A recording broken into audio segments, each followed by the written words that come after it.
Hey, everyone, welcome back to our channel. Today, we've got a compilation of creepy and intriguing stories that have been shared with us.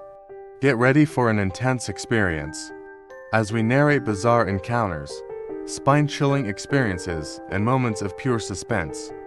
If you enjoy the thrill, don't forget to subscribe, hit that like button, and ring the bell for notifications so you never miss out on our gripping content. Now, let's get started with these hair-raising tales.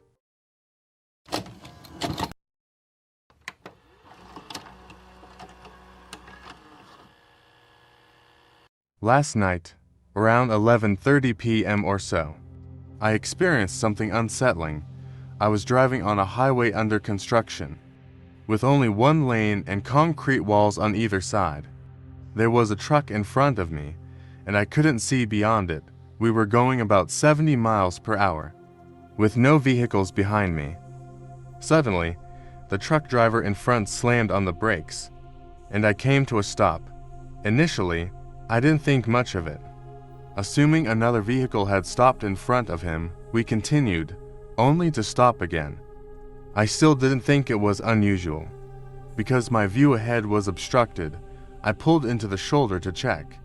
But there was no one in front of the truck. I returned to my lane, and he stopped again. This pattern continued, with the truck weaving between lanes. Each time he stopped, I stopped. Concerned, I grabbed my phone to dial 911. But I hesitated to make the call as the truck resumed movement. I drive a Volvo racing vehicle, SO in stop-and-go traffic situations. I manually switch gears while keeping one hand on the steering wheel. As we reached 70 miles per hour again, I picked up my phone. But the truck abruptly braked once more, causing my phone to fly across the car. I refrained from pressing the call button, and my phone ended up on the floorboard. The truck started and stopped repeatedly, reaching around 50 miles per hour before stopping again. At this point, I feared that if there was a vehicle behind me and it rear-ended me, I might go underneath the truck, leading to a disastrous outcome. You might wonder why I didn't attempt to pass him. I tried multiple times, but each time he accelerated, blocking my path. Eventually, I gathered the courage to pass him. As I reached about 3/4 of the trailer's length, he abruptly veered to the right. I slammed on my brakes, narrowly avoiding a collision with the concrete wall. I was about an inch away from taking out my left mirror. It was a close call, and I'm convinced his intention was to harm me. I managed to pass him a minute later, as the highway finally split into 3 lanes.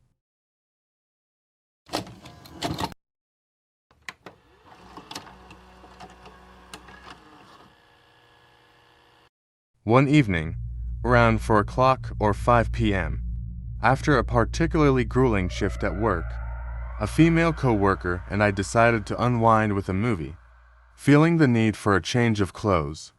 After wearing our work uniforms, my colleague asked if we could swing by her house before heading to the cinema. Given that her house was just a 5-minute drive away, I agreed. We spent a brief but relaxing interlude at her place, grabbing a quick snack before heading to the car. The plan was to stop by a gas station near her house, where she intended to pick up a Red Bull. Knowing the area well, I parked on the side of an abandoned car wash next to the gas station, creating an environment where the only illumination came from the headlights of my car. To set the scene more vividly, both the gas station and the car wash were situated side by side, their entrances facing the same direction. The night was exceptionally dark, with the gas station itself being rather run down and lacking lights at the pumps, creating an almost surreal setting. As I parked, I noticed a semi-truck adjacent to the gas station. Surrounded by cones, it appeared that some kind of work was underway. Assuming that the parking spots wouldn't be too close, I found a spot near my friend. She hopped out, entered the gas station, and I decided to stay in the car, expecting her return within a few minutes. As a force of habit, I locked my doors after she left, diving into my phone for a bit. A few minutes later, a peculiar incident unfolded. A light flashed on in the driver's side mirror, drawing my attention. A flashlight was pointed directly at my window, lingering for an unsettling 20 seconds or so. Confused but attempting to rationalize the situation, I assumed there must be some reason for this unusual behavior. As the individual approached my window, with the flashlight still aglow, I rolled down my window slightly, anticipating some urgent communication. However, his actions took an unexpected turn when he abruptly turned around, leaving me puzzled and uneasy. Rolling up my window, I continued observing him as he searched through the front part of his semi-truck, stopping and turning back toward my car with an indiscernible object in hand. The stranger started walking back towards my window, uttering something inaudible at a rather loud volume. Rolling down my window once again, I was met with an escalation of his aggressive attempts. Standing merely 2 to 3 feet away, he unsuccessfully tried to open my door, pulling the handle forcefully. As the situation intensified, my friend emerged from the gas station, a look of terror on her face, mirroring the fear that had gripped me. Realizing that my friend was approaching, the stranger hastily retreated to his truck, and I wasted no time in driving away, putting distance between us. The exact intentions of the stranger and the potential dangers that lurked in that dark night remained unclear. My friend posited a theory that his unsettling actions might have been fueled by the realization that I was a girl, making me a potential target for nefarious activities such as abduction or trafficking. While this theory remains speculative, I'm relieved to have avoided discovering his true intentions.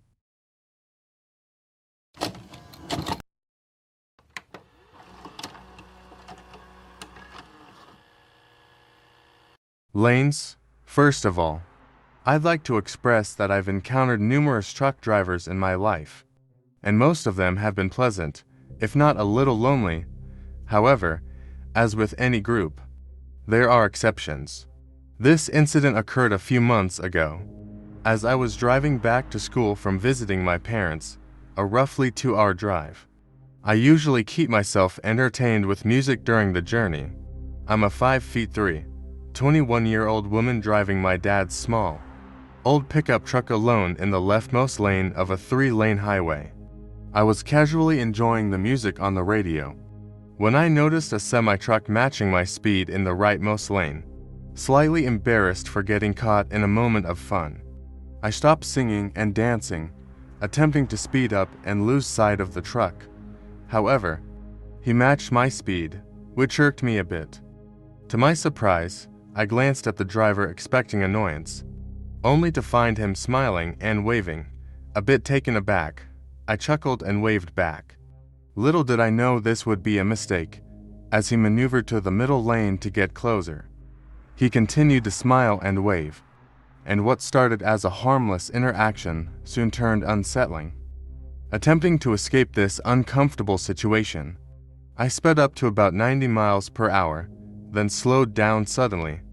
But he persistently matched my speed. He skillfully weaved through traffic, preventing me from escaping. The whole time, he wore a creepy smile and held up a middle finger for reasons unknown, completely losing any initial charm. After enduring this for about 5 miles, I became worried and dialed 911, providing a detailed description of the truck, a wide cargo truck with a black cab, displaying a Pennsylvania company logo.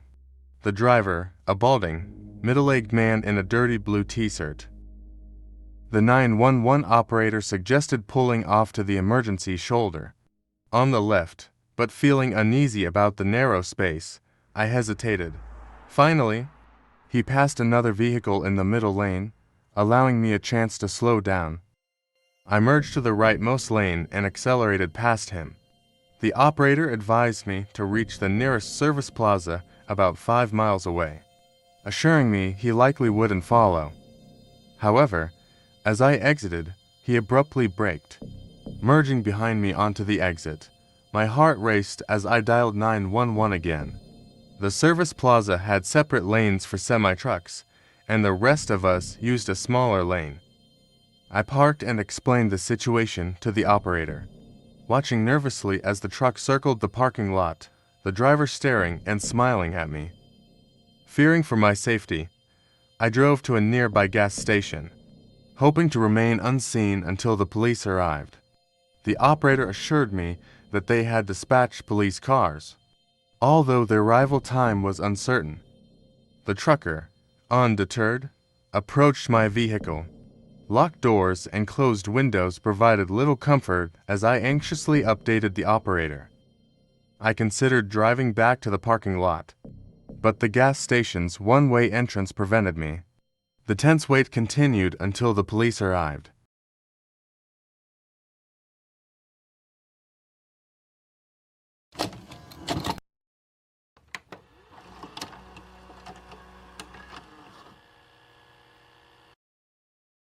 For clarification, I'm a guy, and this eerie incident unfolded during my early 20s. Before I delve into the spine-chilling details, let me provide some context. I grew up in the confines of an exceptionally sheltered life. Venturing outside merely for grocery runs and doctor appointments, traditional schooling was never a part of my upbringing. Instead, my mother opted for homeschooling, contributing to my enduring social awkwardness, a trait that, even now, I'm diligently overcoming. During my formative years, one of the rare occasions I stepped beyond the familiar walls of my house was to participate in talent competitions as a pianist. Although my skills may have dulled a bit with time, there was a time when a newspaper article highlighted my musical endeavors. It aimed to publicize a fundraising concert I organized in the local church, an effort to collect funds for an upcoming competition situated 1,500 miles away. As the sands of time transitioned me into adulthood, a relentless desire to break free from the sheltered cocoon engulfed me. Determined to explore the vastness of the world, I embarked on a journey to obtain my commercial driver's license, allowing me to traverse the roads and soak in the myriad experiences they offered. Beyond the long hours of driving and occasional struggles to find suitable parking, the freedom and adventure thrilled me. One fateful night, as I pulled into a truck stop, a fellow trucker, seated with his window down, offered compliments about my canine companion. Intrigued by the prospect of conversation, a rare commodity in my solitary trucker existence, I engaged with this stranger. Little did I fathom the chilling twist awaiting me. In the confined space of his truck, the ambience shifted when casual banter escalated into a barrage of unnervingly personal questions. My phone number, family background, and even probing inquiries about my grandparents filled the air. While I yielded to some queries, I exercised caution by withholding my home address. The unsettling atmosphere deepened when he drew attention to his eyes, void of color, resembling to obsidian orbs surrounded by the whites. A Google search later revealed a rare condition, but the unease lingered. The conversation took an even darker turn as he delved into my childhood, making a disturbing insinuation about the authenticity of my talent. The realization dawned that I had unwittingly stepped into an unsettling realm of a stranger's psyche. A pressing need to extricate myself grew, but my sheltered upbringing hindered the instinct to swiftly escape without rousing suspicion. Polite refusals followed. When he suggested I accompany him on his next delivery, leaving my truck behind, a momentary reprieve presented itself when I excused myself to attend to my dog once again. Back in my truck, I secured the doors and tilted the seats forward as a precaution against any potential intrusion. The next morning brought relief, as he had vanished from the scene. However, a phone call later in the day unnerved me further. Questions about the tilted seats prompted me to deflect with a vague explanation.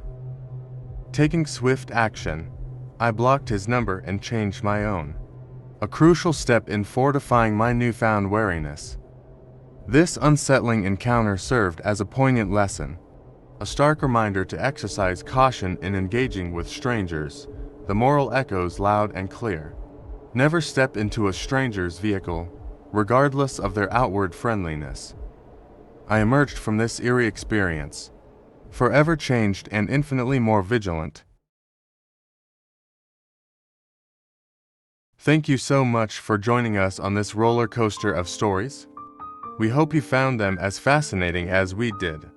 If you have your own eerie encounters or chilling tales, feel free to share them in the comments below. Your presence and engagement mean the world to us. Don't forget to subscribe if you haven't already.